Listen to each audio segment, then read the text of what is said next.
Well, this morning, Gerry Murphy is talking with us, and his topic is America in Transition, Facing Our History, Facing Ourselves, and Reimagining the Future. Gerry, thank you so much for being with us and talking with us this morning. Thank you, Karen. I'm going to exit my full screen and just bring up a document that has my notes. Yeah, so I want to begin by thanking Donna, actually, in our group, because what she said a few Sundays ago inspired me to put together a few thoughts for today. It was the Sunday when we had the post-election open-ended discussion and sharing. And I remember Donna kind of posing a rhetorical question. She said something to the effect that, given the polarization, the civil unrest, the cultural tensions that we have been experiencing these past few months, she was kind of wondering out loud if they weren't already brewing, many years before the 4-year presidency of Donald Trump. And that got me thinking. And I think, well, thank you for that, first of all, Donna. And I think the answer to that is a categorical yes. Now, the past 4 years of this presidency, in my opinion, have significantly and deliberately inflamed those tensions, bringing us to a tipping point. I think right now we're in a watershed cultural moment in the history of the United States. In the words of the poet W.H. Auden, we must love one another or die. So also a few weeks ago, I was reading through NPR, and there are a lot of reports on the election and post-election feeling and divisiveness. And they basically had a question where they invited their readers to send in their responses. And their question was, where do we go from here? So I thought I'd send in my response. So I sent them in a few short paragraphs, and I didn't hear back from them, but I want to share those few paragraphs with you. Where do we go from here? And then I'll simply go into the 3 points I want to make about facing our past, facing ourselves, and reimagining our future. So here's my response to the NPR question. This is a time of deep moral and spiritual reckoning in our country. The past 4 years of partisan political posturing, coupled with deepening systemic racism and culminating in a volatile and disputed election, heralds the need for radical healing and transformation. I'm an immigrant from Northern Ireland, and I've been living in the States for over 21 years, and I'm now a US citizen. This was the first presidential election that I have voted in. Growing up in Northern Ireland, I experienced political tribalism and sectarian violence firsthand. And I, along with most of the rest of the world, we've always looked to the United States as a model of ethnic diversity, religious freedom and tolerance, and equal opportunity for all. So it deeply saddens me to witness what took Northern Ireland decades to recover from now erupt in the US, namely a fragmented and polarized society in search of its soul. I believe as a nation, if we are to heal, we need to do 3 things.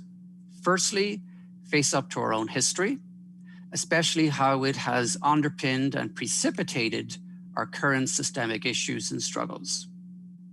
Secondly, face ourselves in terms of who we are in relationship to everyone and all sectors of society, religious, moral, environmental, and spiritual. And lastly, reimagine a future where intolerance, ignorance, suspicion, and fear no longer undermine and stymie our human growth and flourishing. I believe educational programs, regional town hall gatherings, and a possible nationwide Peace and Reconciliation Commission would help us navigate this time of transition and healing. Okay, so those are my few thoughts that I sent into NPR. And I wanted now just to basically go into the three main points that I want to make, expanding on that opening. So facing our history. Every nation and people is shaped by its history, and often by a much longer and more complex history than most of us realize. The US has always been the new frontier, so we're always moving forward. But if you think of the GOP election slogan for this year, "Make America Great Again," that's an appeal to history, or to a particular understanding or interpretation of history. So it seems to me we're always in this betwixt and between place while trying to move forward. So our sense of identity and place in the world is rooted in our history. Now, firstly, our history needs to be acknowledged for its glorious chapters, of which the United States has many. If you think of the ideals and principles upon which this country was founded.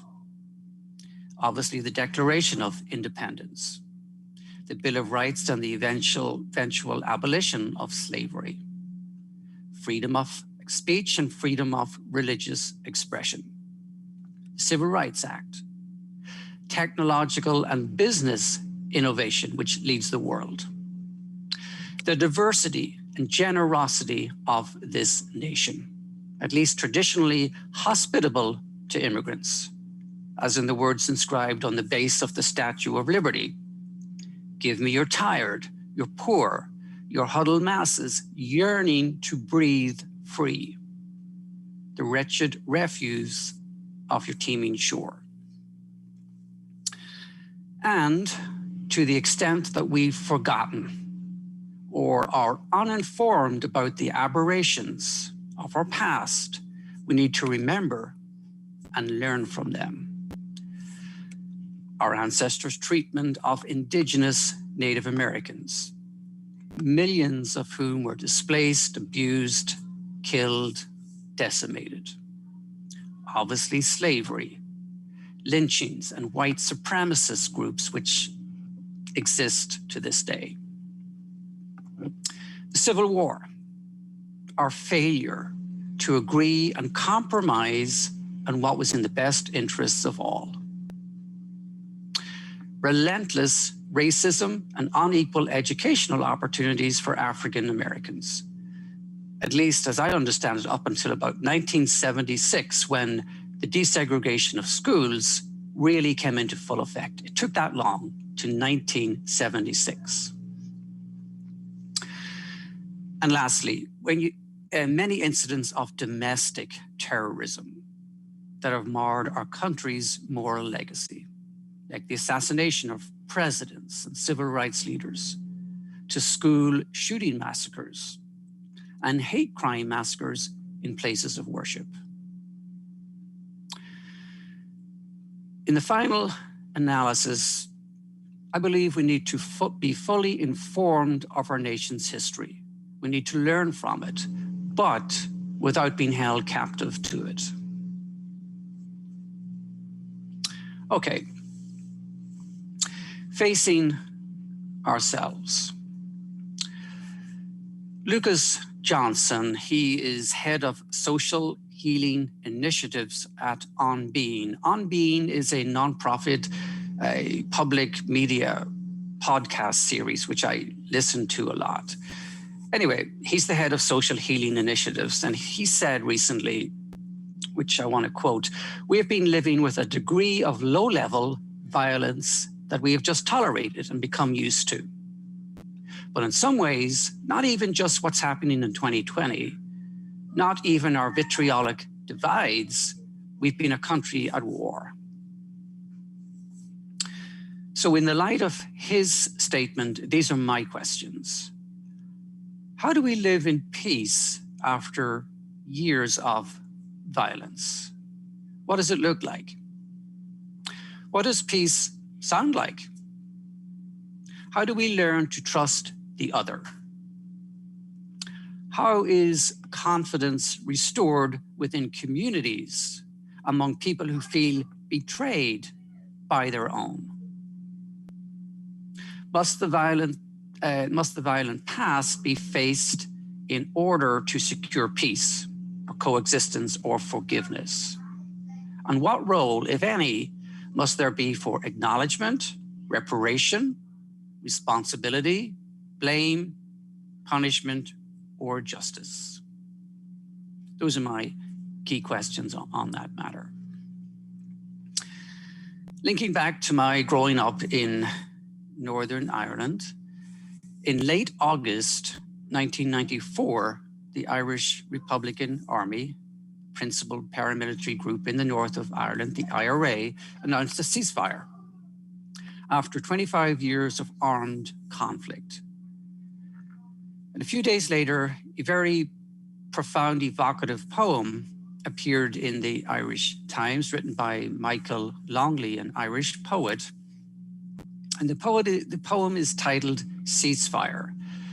And in this poem, which I would like to share with you, he plays with the Greek Homer's Iliad, if you want to remember back to your Greek mythology studies, when in that poem, Iliad, the Priam, the king of Troy, begs for the return of the body of his slaughtered son. Achilles, who is moved to tears, prepares the corpse to be returned home. So Longley wrote this poem playing with that theme in the light of the Northern Ireland ceasefire. Put in mind of his own father and moved to tears, Achilles took him by the hand and pushed the old king gently away. But Priam curled up at his feet and wept with him until their sadness filled the building. Taking Hector's corpse into his own hands, Achilles made sure it was washed and, for the old king's sake, laid out in uniform, ready for Priam to carry wrapped like a present home to Troy at daybreak. When they had eaten together, it pleased them both to stare at each other's beauty as lovers might. Achilles built like a god. Priam, good-looking still and full of conversation, who earlier had sighed. I get down on my knees and do what must be done and kiss Achilles' hand, the killer of my son.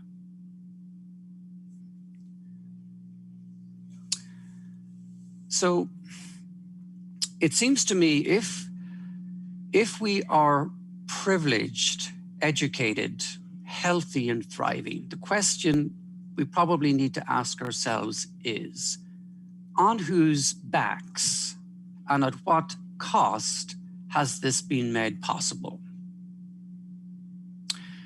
Am I giving back honestly and abundantly to a country that has privileged me, but not others? How do the choices I make for my health and well-being and that of my family affect directly or indirectly the lives of others? The health of the environment, the health of the planet, and the cause of peace, healing, and reconciliation. So these are just a few of the many questions I feel we need to ask ourselves at this juncture of human history in our country, as we reflect on where do we go from here. Okay, and the last point I want to address is reimagining our future. So a question for us as Americans, as we grapple with our own past and its legacies, as we restore our democracy, as we build relationships with each other and rebuild them where they existed and are now lost, we have to reimagine our place in the world and in relationship to other places, and decide where we stand when it comes to justice, human rights, and most importantly, when it comes to honoring the dignity of difference. One thing we have to restore is truth.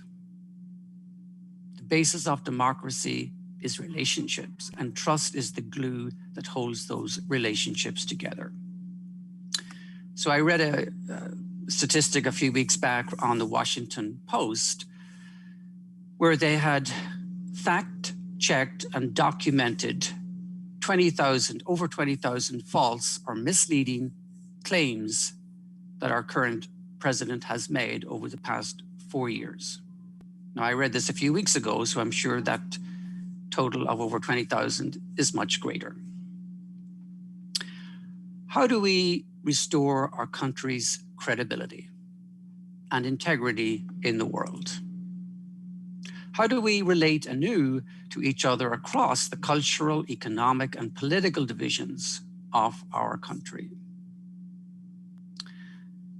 So let me just share with you a few thoughts on peace and reconciliation commissions, because I feel deeply this is where we need to go as a very fragmented nation.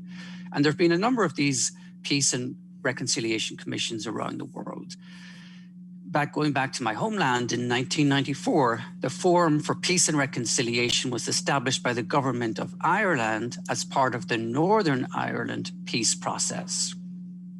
And its intentions to consult on and examine ways in which lasting peace, stability, and reconciliation can be established by agreement among all the people of Ireland, and on the steps required to remove barriers of distrust on the basis of promoting respect for the equal rights and validity of both traditions and identities. It will explore ways in which new approaches can be developed to serve economic interests common to both parts of Ireland. And then in 1996, the Northern Ireland Forum for Political Dialogue was established as part of a process of negotiations that eventually led to the Good Friday Agreement in 1998, which President Bill Clinton had a pivotal part to play in. You will be aware of in South Africa in 1995, the Truth and Reconciliation Commission, authorized by President Nelson Mandela and led by Archbishop Desmond Tutu. Now, it was a court-like restorative justice body assembled after the end of apartheid. Witnesses who were identified as victims of gross human rights violations were invited to give statements about their experiences, and some were selected for public hearings. Perpetrators of violence could also give testimony and request amnesty from both civil and criminal prosecution. So the TRC, as it was known, was seen by many as a crucial component of the transition to full, free democracy in South Africa. And despite some flaws, it's generally thought to have been successful. And one more piece, Truth and Reconciliation Commission, I wasn't aware of until a few weeks ago, the Greensboro Truth and Reconciliation Commission. It was established in 2004 based on the events of November 3rd, 1979.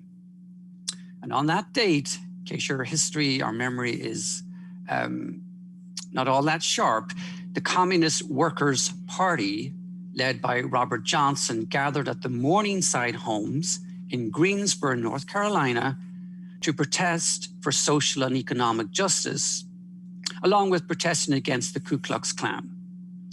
And the chant that united the 40 to 50 protesters was "Death to the Klan." Shortly after 11 a.m., a 9-vehicle convoy that contained 37 members of the KKK and the American Nazi Party arrived.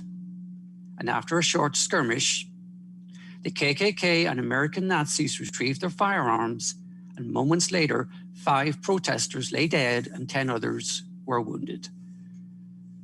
So during the marking of the 20th anniversary of the events that became known as the Greensboro Massacre, the idea was raised to bring closure and to bring light to bring the light of truth to the events of November 3rd, 1979. And within 5 years, the Greensboro Truth and Reconciliation Commission was founded by mainly private and local donations. And the 7 commissioners in 2006 released their report, which condemned not only the KKK and the American Nazi Party, but also the Greensboro Police Department and the city itself for being responsible for the events of November 3rd, 1979, and the subsequent cover-up. Now, for those who took part in this forum, and I listened to an interview of one person who did, it brought healing and a sense of peace, reconciliation, justice, and closure for those who survived the attacks of that day or lost loved ones. So I mentioned those peace and reconciliation commissions because I feel, as I said a few moments ago, I feel this is the direction we need to go. And however we do it, regionally, state-wise, I'm not sure. But I think we're stuck and we're in deep, deep place, morally, spiritually, and culturally. And it seems like we're not able to move forward. And I just want to end with a quote from, this is the late Rabbi Lord Jonathan Sacks. He was, he served as the chief rabbi of the United Hebrew Congregation of the Commonwealth, of the British Commonwealth, from 1991 to 2013. He was a great philosopher as well, and theologian and writer. But anyway, in a 2010 conversation with Krista Tippett, who founded and hosts the On Being podcast, this is what he said about reconciliation. The greatest single antidote to violence is conversation, speaking our fears, listening to the fears of others, and in that sharing of vulnerabilities, discovering a genesis of hope. So that's more or less the thoughts I wanted to share today. And again, thanks to Donna, who sparked the initial inspiration to put a few thoughts together.